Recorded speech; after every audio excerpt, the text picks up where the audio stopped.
On স্ক্রিনে দেখতে পাচ্ছ বন্ধুরা post office GDS new vacancy 2024, যেখানে তোমাদের পোস্ট অফিসের জিডিএসের ভ্যাকেন্সি তোমাদের বাড়ানো হয়েছে, যেখানে তোমাদের ৬২,২২০টি শূন্য পদে তোমাদের নিয়োগ করা হচ্ছে।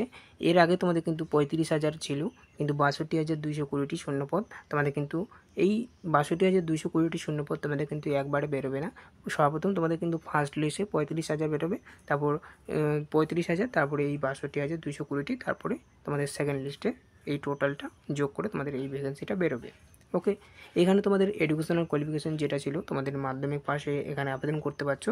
এখানে তোমাদের কোনো রকমের এক্সাম দিতে হচ্ছে না, কোনো রকমের লিখিত পরীক্ষা দিতে হচ্ছে না, এবং এখানে তোমাদের দুটো তোমাদের কিন্তু ডকুমেন্ট ভেরিফিকেশন হবে, তারপরেই তোমাদের কিন্তু নিয়োগটা করা হবে। সর্বপ্রথম তোমাদের মাধ্যমিক নম্বরের উপর ভিত্তি করে তোমাদের কিন্তু নিয়োগটা করা হচ্ছে। এখানে তোমাদের এই যে মাধ্যমিকে তুমি যত নম্বর পেয়েছো, মার্কশিটে যত নম্বর পেয়েছো, সেই নম্বরের উপর ভিত্তি করে তোমাদের কিন্তু একটা মেরিট লিস্ট বেরোবে। মেরিট লিস্টে যদি তোমাদের নাম এসে যায়, তারপরে তোমাদের কিন্তু শর্ট লিস্টে নাম এসে যাবে। সেই শর্ট লিস্টে নাম এসে গেলে তোমাদের কিন্তু তারপর ডকুমেন্ট ভেরিফিকেশন 1 এবং ডকুমেন্ট ভেরিফিকেশন 2 এর মাধ্যমে তোমাদের নিয়োগটা করা হবে। যেখানে তোমাদের এজ লিমিটটা রাখা হয়েছে, জেনারেল ক্যান্ডিডেট হয়ে থাকলে তোমরা কি 18 থেকে 40 বছর পর্যন্ত অ্যাপ্লাই করতে পারছো।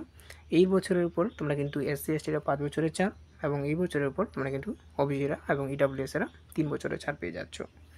যেখানে তোমাদের কিন্তু নোটিফিকেশন ডেট তোমাদের কিন্তু 15ই জুলাই এখানে পাবলিশ হবে।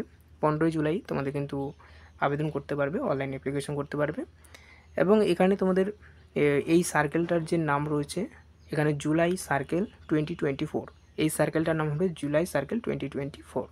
যেখানে তোমাদের ওয়েস্ট বেঙ্গলের ক্ষেত্রে তোমাদের যে টোটাল ভ্যাকেন্সিটা বেরোবে, দেখে নাও এখানে ৩,৯৪৯টি তোমাদের টোটাল ভ্যাকেন্সি ওয়েস্ট বেঙ্গলের ক্ষেত্রে। নর্থ ইস্টের ক্ষেত্রে তোমাদের ৩,২৫৪টি ভ্যাকেন্সি, আর আসামের ক্ষেত্রে হচ্ছে ১,৪৮৩টি তোমাদের ভ্যাকেন্সি যেটা তোমাদের বেরোবে। এবার এখানে তোমাদের কী তোমাদের অরিজিনাল ডকুমেন্টগুলো নিয়ে যেতে হবে। তোমাদের যদি শর্ট লিস্টে নাম চলে আসে, সেই ডকুমেন্টগুলো এগুলো অরিজিনালগুলো নিয়ে যাবে। কী ডকুমেন্ট নিয়ে যাবে, দেখে নাও অরিজিনাল ডকুমেন্টস যেগুলো রয়েছে অরিজিনাল মার্কশিট। তো এখানে তোমরা অরিজিনাল মার্কশিটের সাথে অ্যাডমিট কার্ড নিয়ে যাবে, মাধ্যমিকের অ্যাডমিট কার্ড, রেজিস্ট্রেশন সার্টিফিকেট, এবং তার সাথে একটা সার্টিফিকেট যে রয়েছে মাধ্যমিকের সার্টিফিকেট। ওকে, এই 4টি ডকুমেন্ট নিয়ে যাবে অরিজিনাল। তারপর অরিজিনাল কাস্ট সার্টিফিকেট, এখানে কিন্তু অরিজিনাল কাস্ট সার্টিফিকেট কী লাগবে, অরিজিনাল কাস্ট সার্টিফিকেট তোমাদের কিন্তু এখানে সেন্ট্রাল গভর্নমেন্টের অরিজিনাল কাস্ট সার্টিফিকেট লাগবে। যারা SC ST রয়েছে তাদের সেন্ট্রাল গভর্নমেন্টের লাগবে, এবং OBC এবং EWSদেরও লাগবে। যারা PW ক্যাটাগরি রয়েছে তারা PW সার্টিফিকেট নিয়ে যাবে, আর যারা জেনারেল ক্যান্ডিডেট রয়েছে তাদেরকে কিন্তু কোনো রকমের সার্টিফিকেট লাগছে না। ওকে, এখানে জেনারেল অরিজিনাল এখানে ডেট অফ বার্থ হিসেবে তোমরা কিন্তু প্যান কার্ড, নয়তো ভোটার ID কার্ড, নয়তো আধার কার্ড, এই 3টি ডকুমেন্টের মধ্যে যে কোনো একটা ডকুমেন্ট তোমরা নিয়ে যাবে। ওকে, অরিজিনাল মেডিকেল সার্টিফিকেট যে কোনো গভর্নমেন্ট হসপিটাল থেকে তোমাদের কিন্তু কম্পালসারি, তোমরা চাইলে নিয়ে যেতে পারো। তো এখানে তোমাদের মেডিকেল সার্টিফিকেটটা বানিয়ে নেবে, মেডিকেল সার্টিফিকেট এখানে কিন্তু নিয়ে যেতে হবে। আর এখানে তোমাদের কিন্তু আরেকটা ডকুমেন্ট লিখে নিই, সেটা হচ্ছে ডোমেসাইল সার্টিফিকেট। এই ডোমেসাইল সার্টিফিকেটটা তোমরা কিন্তু বানিয়ে নেবে, এই ডোমেসাইল সার্টিফিকেটটাও কিন্তু তোমাদের নিয়ে যেতে হবে। আর যেটা তোমরা অনলাইন অ্যাপ্লিকেশন ফর্মটা ফিল করবে, সেই অনলাইন অ্যাপ্লিকেশন ফর্মটাও তোমাদেরকে কিন্তু নিয়ে যেতে হবে। ওকে, তোমাদের সেটা কালারিং প্রিন্ট আউট করে তোমাদের কিন্তু এই ডকুমেন্টগুলো নিয়ে যাবে। এবং এবার তোমাদের কত নাম্বার পেলে তোমরা কিন্তু এই চাকরিতে চান্স পেয়ে যাবে, মাধ্যমিকে তোমাদের কত নাম্বার থাকতে হবে, তাহলে তোমরা এই চাকরিতে চান্স পাবে। তো চলো সেটা বিষয় সম্পর্কেও আমি আলোচনা করছি।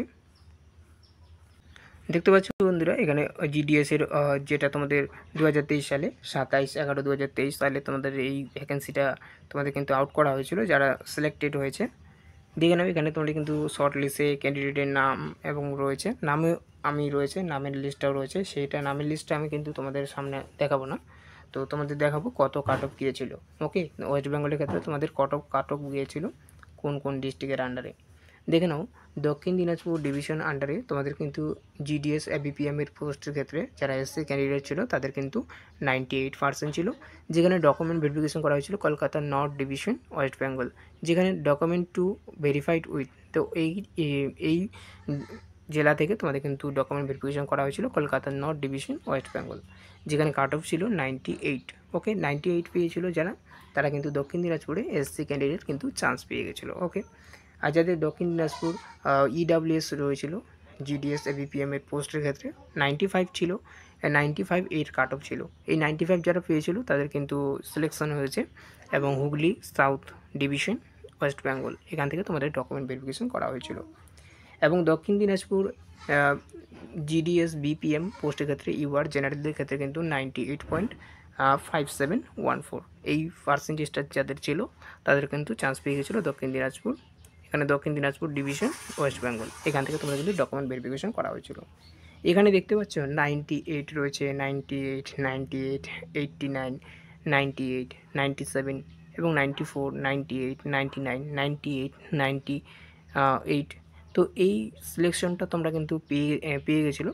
তো যাদের রয়েছে, যাদের 80 রয়েছে, 70 রয়েছে এবং 90 রয়েছে এবং 95 রয়েছে এবং 99 রয়েছে, তারা কিন্তু প্রত্যেকে অনলাইন আবেদন করে নেবে। এদের আগে চান্স নেওয়া হবে। এদের চান্স নেওয়া হয়ে গেলে তারপরে যদি সিট ফাঁকা থাকে তাহলে 50% যাদের রয়েছে তাদেরকে চান্স দেওয়া হবে, আর যাদের 60% রয়েছে তাদেরকে চান্স পেয়ে যাবে। তো এই কাট অফগুলো ছিল তোমাদের 80 এবং 70 এবং 95 এবং 90, এগুলোর যাদের মধ্যে নম্বর রয়েছে তারা কিন্তু এইখানে প্রত্যেকে সিলেকশন পেয়ে যাচ্ছ।